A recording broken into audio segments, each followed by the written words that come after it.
Hey, this is Sam from Shure. In this video tutorial, I'll cover how to make changes to a large number of channels or devices all at once with Wireless Workbench 6.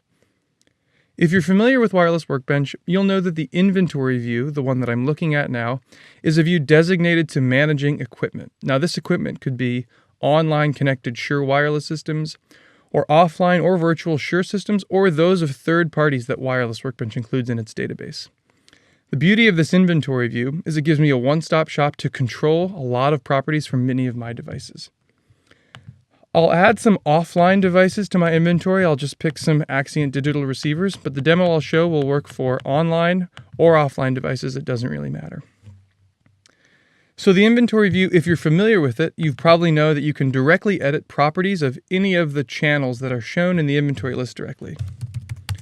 That can be done really simply for any of the displayed columns that are here. I can also right-click on these columns and show or hide more or less properties if I want.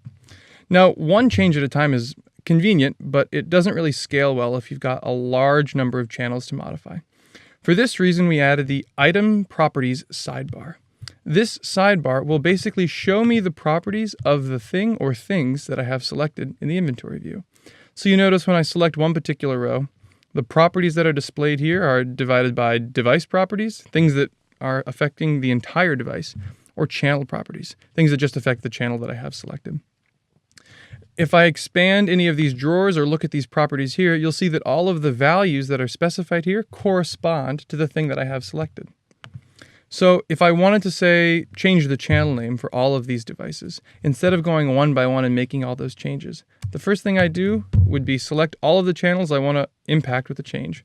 And then I can use the controls in this Item Properties sidebar to specify the changes. So let's say I wanted to name all of my channels in like a channel 1, channel 2, RF1, RF2 sort of numerical sequence. What I can do is type the channel name here. Now if I just pressed apply right now, what I would do is send this channel name, the identical channel name, to all of the selected things that I have here. But instead I'll use this auto enumerate feature, and I'll specify a numbering scheme that I want to be applied. Using 2 digits here will tell Wireless Workbench to use 2 full digits so that I can go from 09 to 10, 11, 12, basically using 2 full digits to number.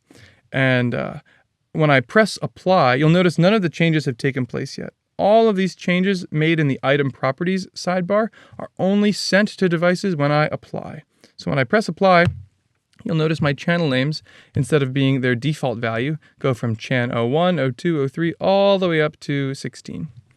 So this is just an example of how I can use the Item Properties sidebar to modify any of the properties that are displayed in these sidebar drawers here.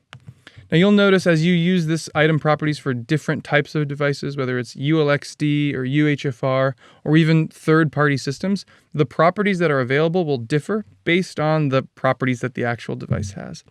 But in a nutshell, that's really it. The Item Properties sidebar is a great way to make batch edits to a large number of channels really quickly and conveniently. So I hope this tutorial was helpful.